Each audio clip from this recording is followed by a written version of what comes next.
Let us start the video by recalling the notion of pseudoprimes because that's the last thing we saw. A composite integer n, composite positive integer of course, we are only discussing positive integers, is called a pseudoprime if this congruence is true. 2 to the power n is congruent to 2 modulo n. N needs to be composite and this congruence should be true. Then we say that n is a pseudoprime. Now this idea can be generalized by replacing 2 by some other integer a, and that's how we have this next idea. In general,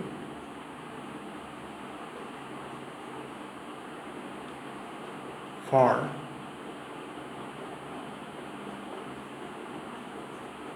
an integer a greater than 1,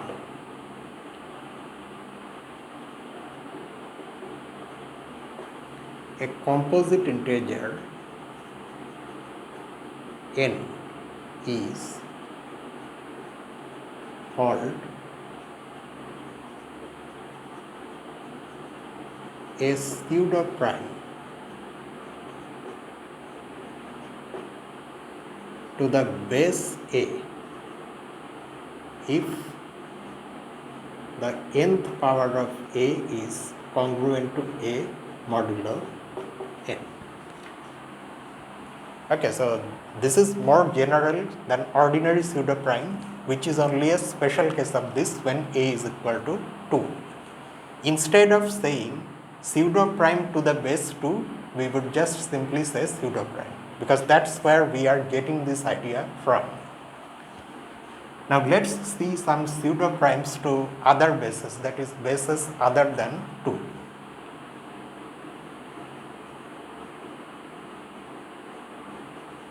The smallest pseudoprime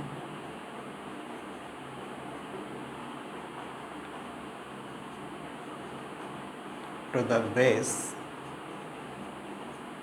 3 is 91, and that to the base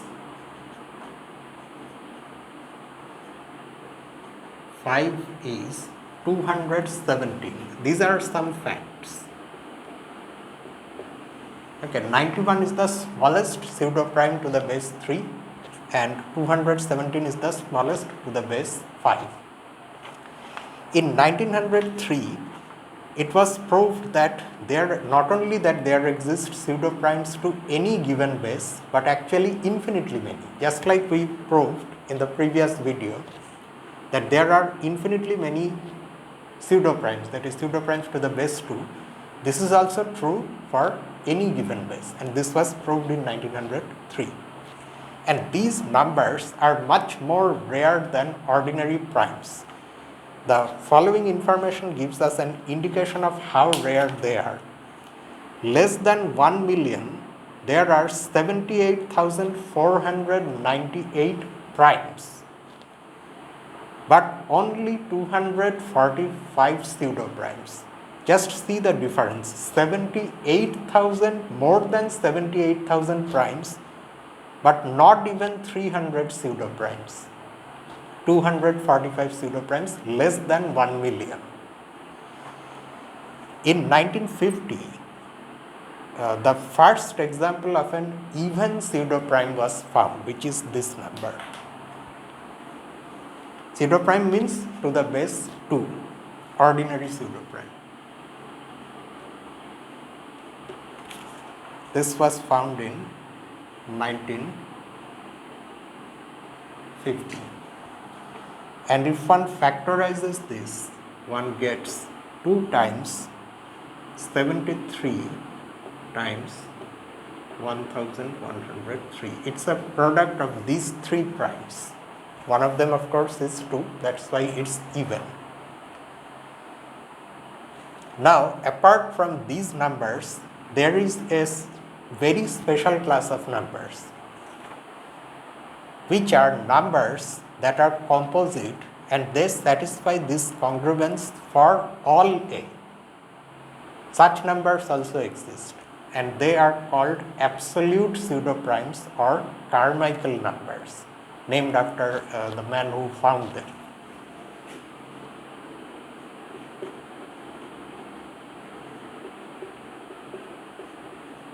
A composite integer n is called an absolute pseudoprime.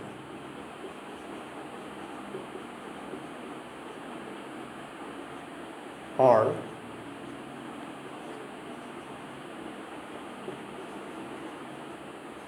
a Carmichael number.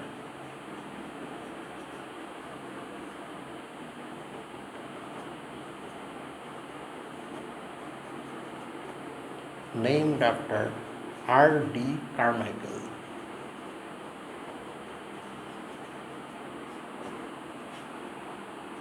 If a to the power n is congruent to a modulo n for all integers a greater than 1 simultaneously.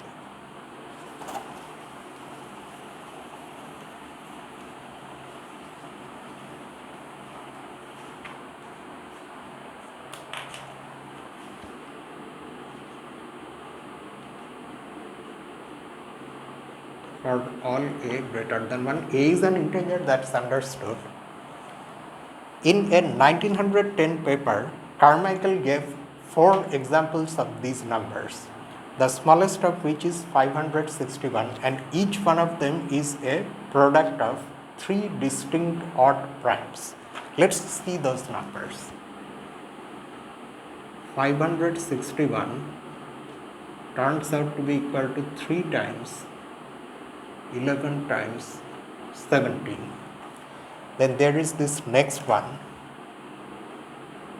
1105, because there is 5, the last digit is 5, 5 will be one of the factors.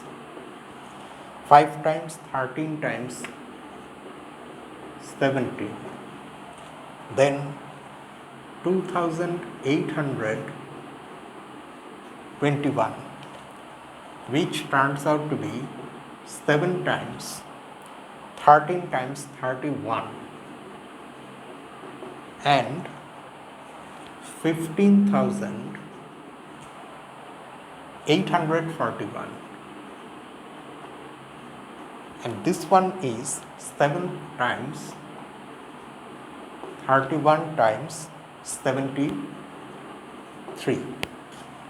So in 1910 he found these 4 examples. Each one of them is composite, you can already see, but each one of them satisfies this congruence, where in place of n you would put these numbers for all a. Okay, that is rather surprising. And after 2 years he found 11 more, each one like this, a product of 3 distinct primes. And he found this another one which is a product of 4 distinct primes. Let's see this number,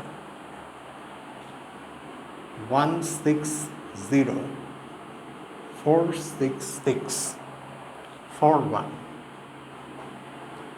and it has this factorization. It's the product of 13, then 37, then 73 and 457.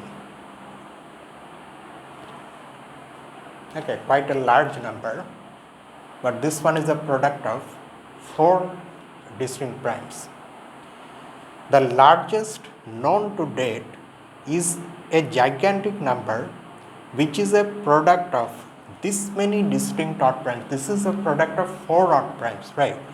And the largest one is a product of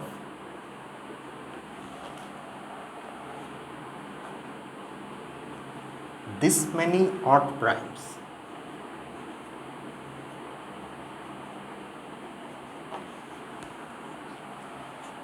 It's a huge number. I am not entirely sure if it is still the largest or it has been superseded by some even bigger number of this class that I don't know. Maybe, may not be. And this number has, the number of digits in this number is this.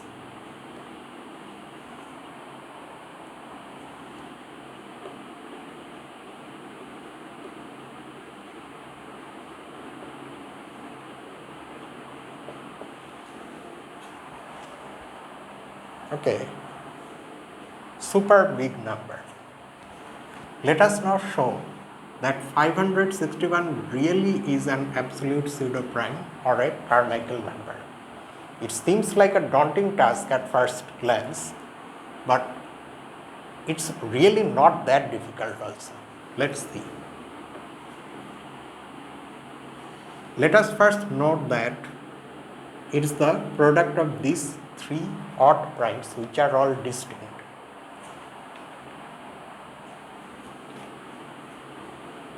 Let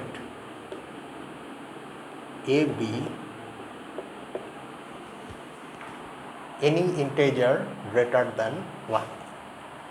In order to show that 561 is an absolute pseudoprime, it first of all needs to be composite, which it is, you can already see, but then we have to prove that congruence as well.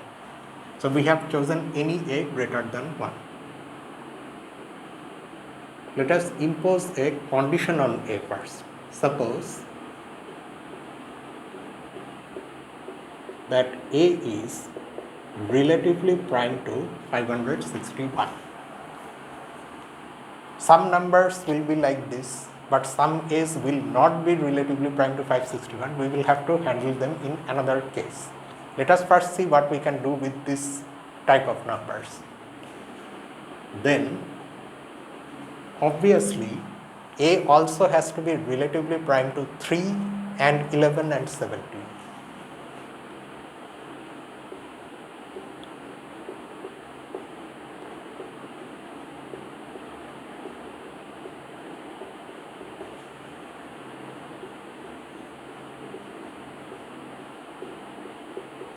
All of these GCDs must be equal to 1. And that is why we can apply Fermat's theorem to A with each of these primes.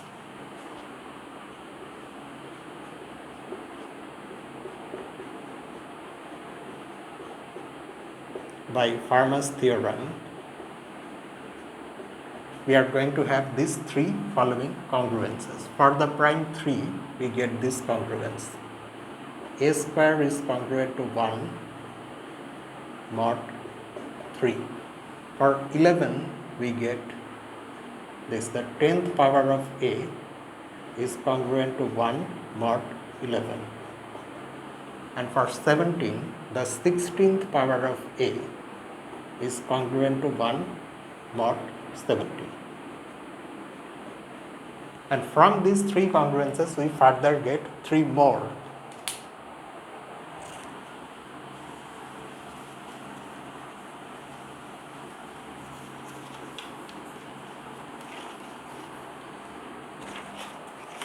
And the other three are these.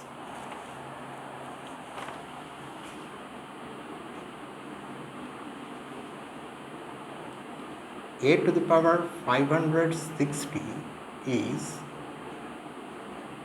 A square to the power 280, because 2 times this is 560, but A square is congruent to 1. So this is also congruent to 1 to the power 280, which is just 1 mod 3. Next, this is A to the power 10 to the power 56. Again, because of the second congruence, this is congruent to 1 mod 11. And it turns out that this is 16 to the power 35. 16 times 35 is 560. So because of the third one, this is 70.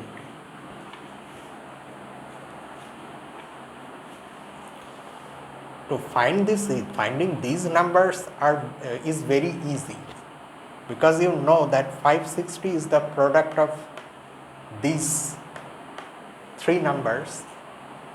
So, oh no, I was going to say something which doesn't make sense. Okay, you can just do simple division. I thought we have 3, 11 and 17 here. No, that is wrong. Just forget about it. Anyway, we now have these congruences. So, now if we translate this into the language of divisibility, what does it mean? It means 3 divides a to the power 560 minus 1, 11 divides the same number, and so does 17.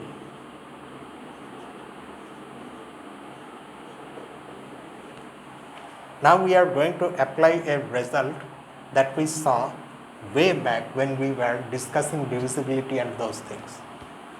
Unfortunately, I forgot to write the theorem number or lemma, whatever it was, but I remember that it is the second corollary to something. I will show you that result.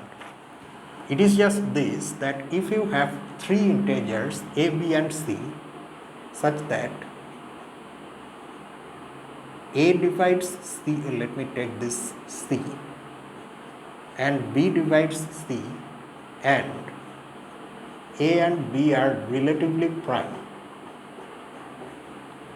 then ab also divides c. That's what we can apply here, because 3 and 11 are relatively prime. So each one of them divides this, so 33 will also divide this. Then 33 and 17 are relatively prime. So applying this once more, we get 33 times 17 dividing this, or 561 dividing this. Hence,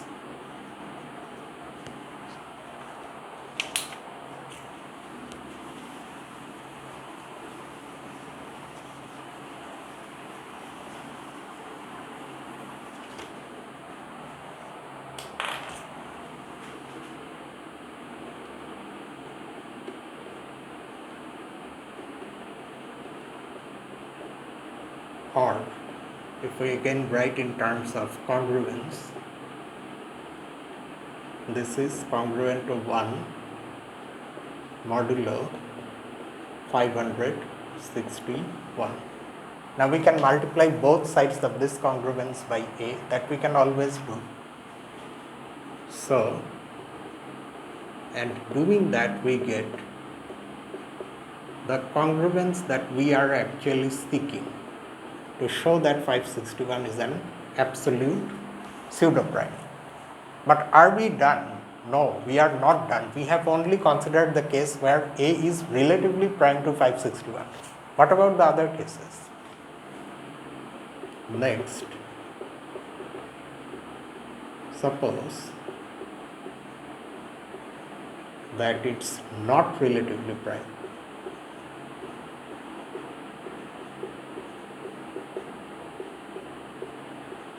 To 561. Now this can happen in many different ways. One of the ways is this. Say this is the product of 3, 11 and 17, right? Suppose 3 divides A and 11 divides A, but 17 does not divide A. Okay, then also A is not relatively prime to 1. Or maybe only 3 divides A, and neither 11 nor 17 divides A. So let's see one of these cases, and let us see that in that case also we ultimately end up getting this. How? One of the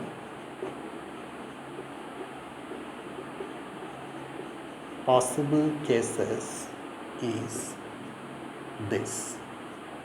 Say 3 divides A and 11 divides A, but 17 does not divide A. if 17 does not divide A, then we can apply Fermat's theorem to A as usual with the modulus 17 and get this congruence at least. So by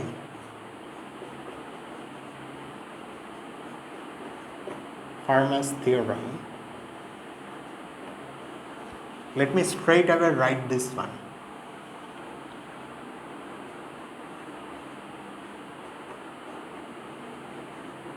Modulo 70, and so we are going to get this congruence for modulus 70.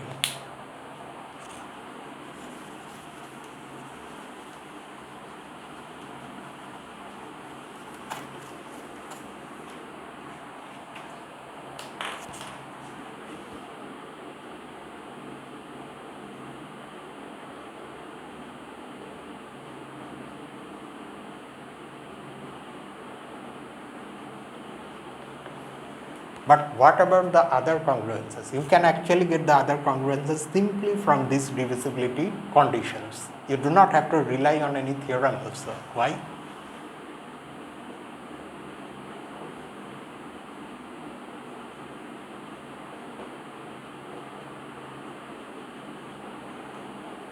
This is also true because 3 just divides A.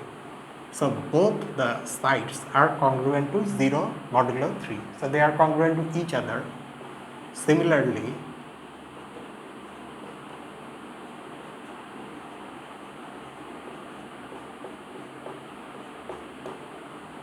thus, again by applying that result from before, we end up getting this.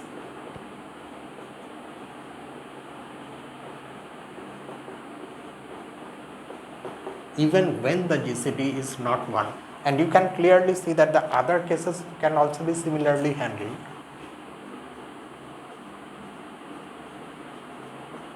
The other cases are similar. So, now we have all the pieces. This is an absolute pseudoprime.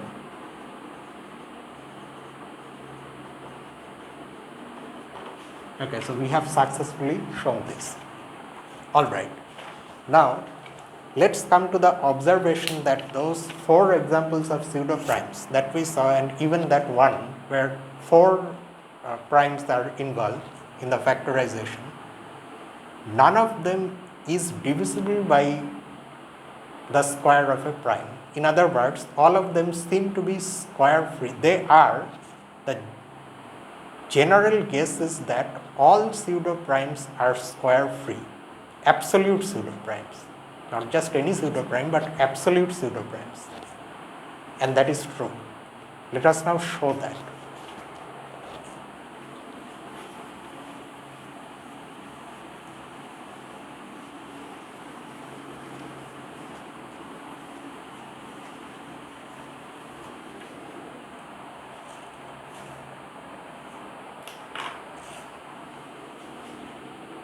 Let N be an absolute pseudoprime.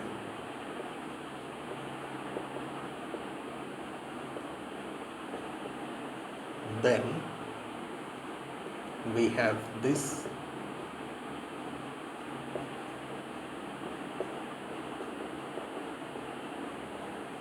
for all A greater than 1. We want to show that N is square free. Suppose it's not. N is not square free.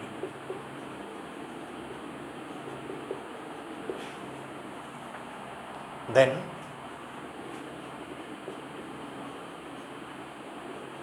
N is divisible by some square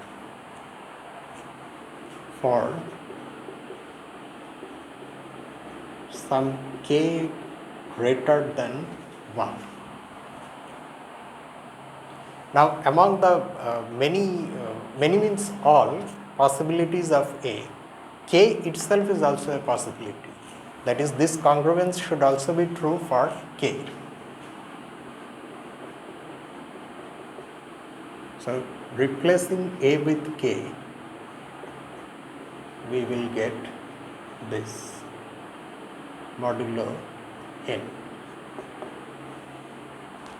What does this actually mean? It means that n divides k to the power n minus k, but k square divides n. So, k square should also divide k to the power n minus k, and that gives us this other congruence modulo k square. So far we have only used this congruence, which comes from the hypothesis that n is an absolute pseudoprime. But now we are also going to use the fact that n needs to be composite, since n is composite, n has to be greater than 2. N cannot be less than or equal to 2, because 2 is prime and 1 is neither prime nor composite.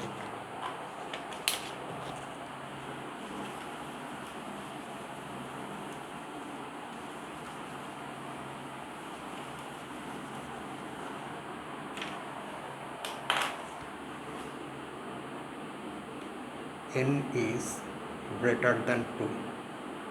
So, k square divides k to the power n, because n is greater than 2. Here there are more k's than simply 2 number of k's.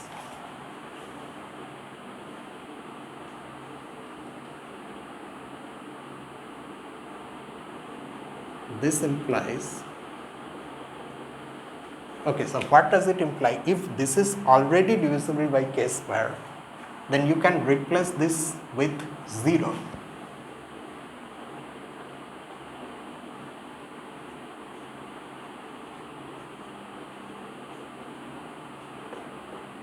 Or k square has to divide k.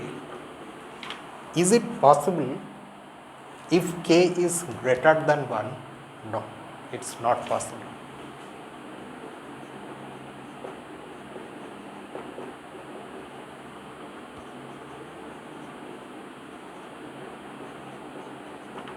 And that is why our supposition is wrong. N must be square free. So the observation that we made about the absolute pseudoprimes from those 4 examples, and the 5th one also, is in general true. Alright. In the next result, we are going to see a way of generating absolute pseudoprimes. This is the last result of this section. Theorem 5.3. Let n be a composite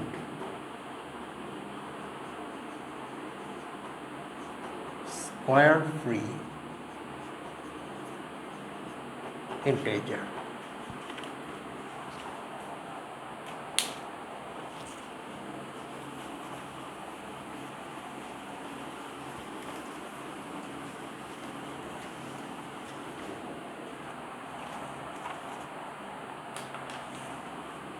So then n is going to look like this.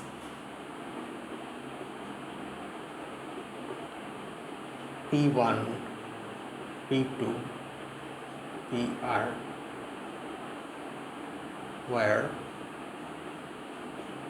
the PI's are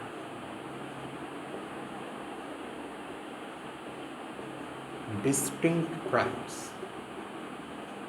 The distinctness of the PI's ensure that n is square free. Also n needs to be composite, so r cannot be 1, r is greater than 1. There are at least 2 primes available here. Now comes the condition. If pi minus 1 divides n minus 1 for all the values of I, then n is an absolute pseudoprime.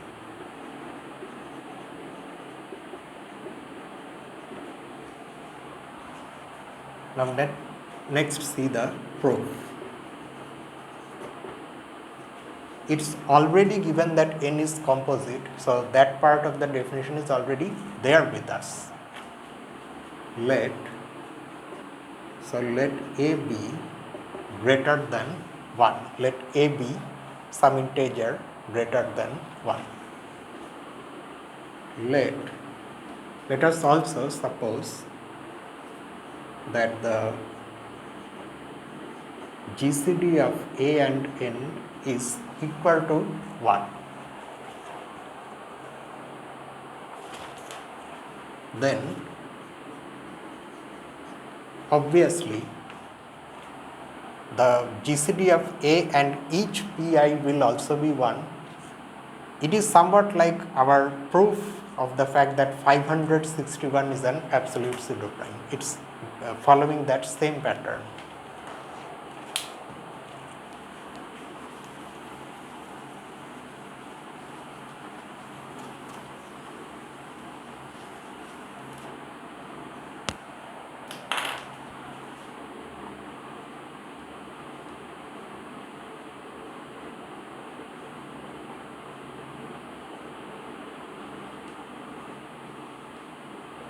For each I. So, by Fermat's theorem,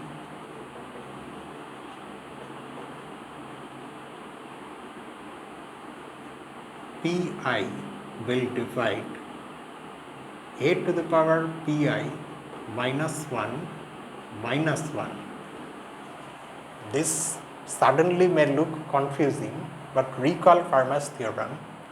A to the power pi minus 1 should be congruent to a modulo pi. When you express that as a divisibility relation like this, it's going to be this. Now since pi minus 1 divides n minus 1,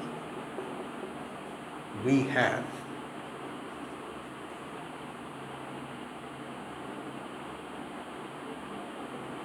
pi dividing a to the power n minus 1 minus 1. Why? You recall a previous result. In one of the exercises, we showed that if we have this divisibility, then this number, not pi, okay, forget about pi for a moment, this number divides this number. But pi divides this, and that's how pi also divides this. So, because the pi's are distinct, so they are pairwise relatively prime. And that is why, because each one now divides this number, their product also divides this number, again that result. And that's how we get this, that n divides this, or is congruent to 1 modulo n, or this is congruent to a modulo n. And what about the cases where a and n are not relatively prime? They can be handled just like how we handled the case of 561. Similarly, so instead of writing those things, we write this: if GCD of a and n is not equal to 1, we still have this congruence.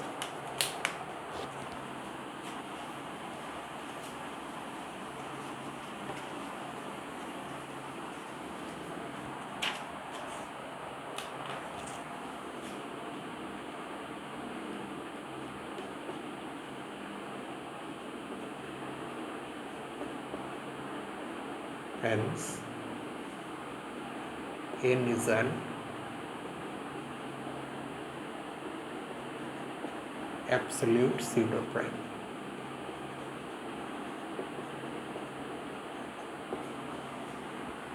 Okay, so that completes the proof.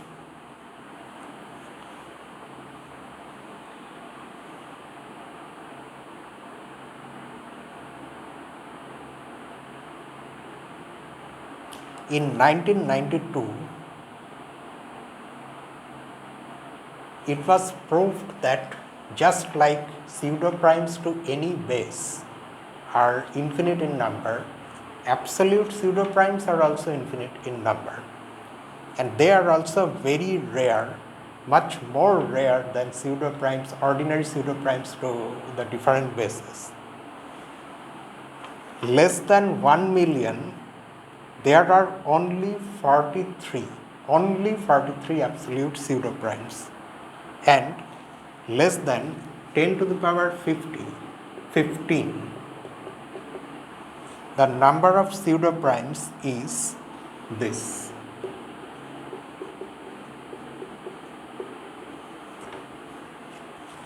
Okay, compared to how large these numbers are, the number of absolute pseudoprimes, is really very small.